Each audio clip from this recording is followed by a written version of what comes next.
Los campesinos son armados y entrenados y comienzan a enfrentar a los terroristas ayudados por el ejército. Pero será en un barrio residencial de la capital, Lima, donde tendrá lugar un hecho decisivo en la lucha contra Sendero Luminoso. El 12 de septiembre de 1992, Abimael Guzmán es capturado y se convierte en el preso 1509. Después de un cuidadoso operativo de inteligencia, había ocurrido lo impensable. Este hombre, del que muchos comenzaban a sospechar que no existía, era exhibido frente a las cámaras como un animal salvaje. Que es una captura hecha con inteligencia, en dos sentidos de la palabra. Con inteligencia de la mente del presidente, pero además con el servicio de inteligencia. Con esa fuerza oscura, oculta, eso que algunos llaman el poder detrás del trono, que se llama la inteligencia.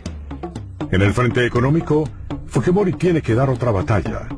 Esta vez contra las expectativas generadas en su propio programa de gobierno, en el que se prometían cambios graduales. Juan Carlos Hurtado Miller, ministro de Economía durante ese periodo, es el encargado de anunciar las duras medidas que serán llevadas a cabo. Él traía otra fórmula, traía otro consejo del grupo de economistas que tenía, y sin embargo lo que le propusimos nosotros era radicalmente distinto y radicalmente profundo, y el inicio era muy fuerte, y Fujimori sabe aceptar el cambio y lo asume. Fujimori acaba con los subsidios, elimina exoneraciones arancelarias, establece el impuesto a las ventas y aumenta el precio del combustible hasta en un 1500%. En otros países donde se habían aplicado medidas menos severas, se produjo una violenta reacción popular. El pueblo creo que estaba harto de tener una situación inestable y esperaba medidas radicales.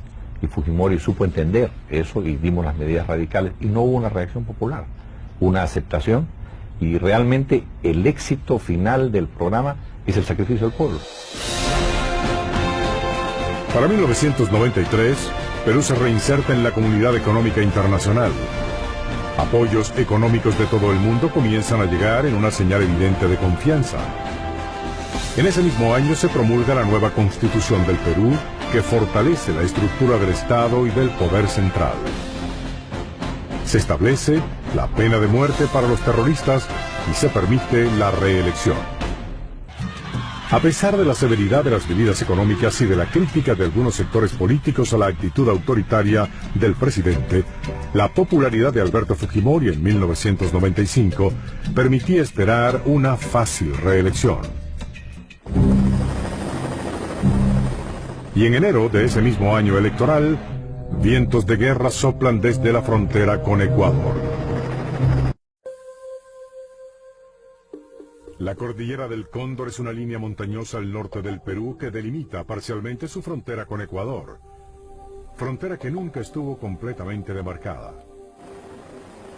Las diferentes interpretaciones de los sucesos históricos que han afectado este territorio mantienen abonado el terreno para continuos roces y enfrentamientos entre los dos países.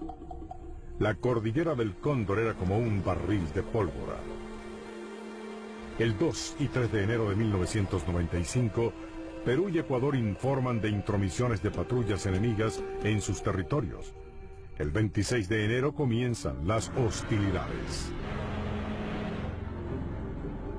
En un año electoral y ante la posibilidad de su reelección, Fujimori asume el papel de comandante militar en un conflicto que logra integrar a todas las fuerzas políticas en torno a los objetivos del gobierno y de las Fuerzas Armadas.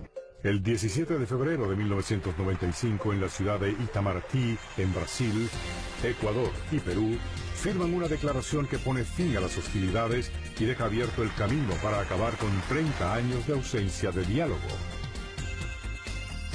La victoria para Alberto Fujimori es doble. Ante la comunidad internacional, se ha comportado como un negociador, deseoso de resolver un problema. Ante sus conciudadanos, ha mantenido firme la posición de Perú de reclamar y defender el territorio en disputa. Fortalecido con esta imagen de negociador firme, Fujimori se presenta a las elecciones de 1995 con unas posibilidades bien diferentes a las que enfrentó en 1990. Fujimori cuenta además con el aval de haber conseguido logros concretos que por mucho tiempo eran el anhelo de los peruanos. La gente estaba satisfecha por los éxitos alcanzados en la lucha contra la subversión y en la lucha contra la inflación. Entonces la vida cotidiana era, entre comillas, relativamente mejor. Eso le trae un caudal político enorme a Fujimori, aparte de su carisma personal. Para las elecciones de 1995 se va a presentar un candidato inesperado. Ahora desde la oposición política, su ex esposa Susana Higuchi vuelve a enfrentarse con Alberto Fujimori.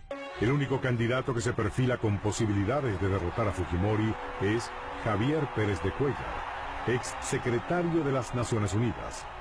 Pero la historia es cíclica. Pérez de Cuéllar, salido de las clases privilegiadas peruanas, repetirá el papel de Mario Vargas Llosa en 1990.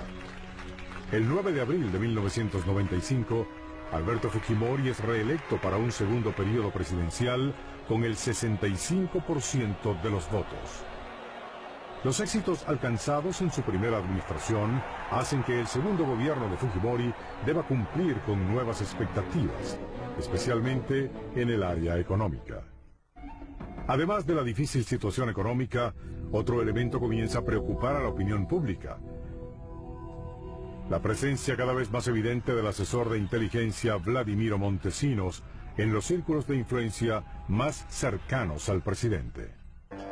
La figura de Montesinos, mantenida dentro de un cierto halo de misterio, emergía siempre en los momentos cruciales del gobierno de Fujimori. La captura de Abimael Guzmán, la derrota de la guerrilla o el control del narcotráfico. Pero la prueba definitiva de la importancia que los cuerpos de inteligencia y las Fuerzas Armadas tienen para el gobierno de Alberto Fujimori comienza el día 17 de diciembre de 1996. El embajador del Japón en Lima y su esposa se disponen a dar la bienvenida en su residencia a los invitados a una celebración en honor del cumpleaños del emperador. A las 8:23 han llegado unos 700 invitados. Allí se encuentran ministros, militares de alto rango, diplomáticos y congresistas. Y de pronto, lo inesperado. We were in the patio, at least I was in the patio where most of the people were. Where the buffet was, and we heard an explosion, so I thought Shining Path. Suena pues bam, bam, bam, bam, tírense al jardín, todos nos hemos tirado. A las 9:35, después de una enorme confusión inicial, la situación se aclara. Los casi 700 secuestrados están en manos de un comando perteneciente al movimiento revolucionario Tupac Amaru. La promesa de Fujimori de acabar con la guerrilla para finales de 1995 estaba en tela de juicio. El 17 de diciembre de 1996, un comando del movimiento revolucionario Tupac Amaru toma por asalto la residencia del embajador del Japón en Lima. Los casi 700 invitados permanecen secuestrados en el interior del recinto. El comando está conformado por 14 guerrilleros, bajo las órdenes de Néstor Serpa Cartolini, uno de los líderes del movimiento revolucionario Tupac Amaru. Menos violento y con menos influencia que Sendero Luminoso, el MRTA había pasado por una etapa de gran actividad, pero para diciembre de 1996, sus principales líderes se encontraban presos, y la organización se creía inactiva. 2 horas después de la captura de la residencia, los secuestradores liberan a un grupo de rehenes. En ese grupo salen la madre y la hermana de Fujimori. Felizmente que a las damas nos sacaron, primero porque también quedarnos todo ahí era imposible por tanta gente, ¿no? Y los hombres se quedaron.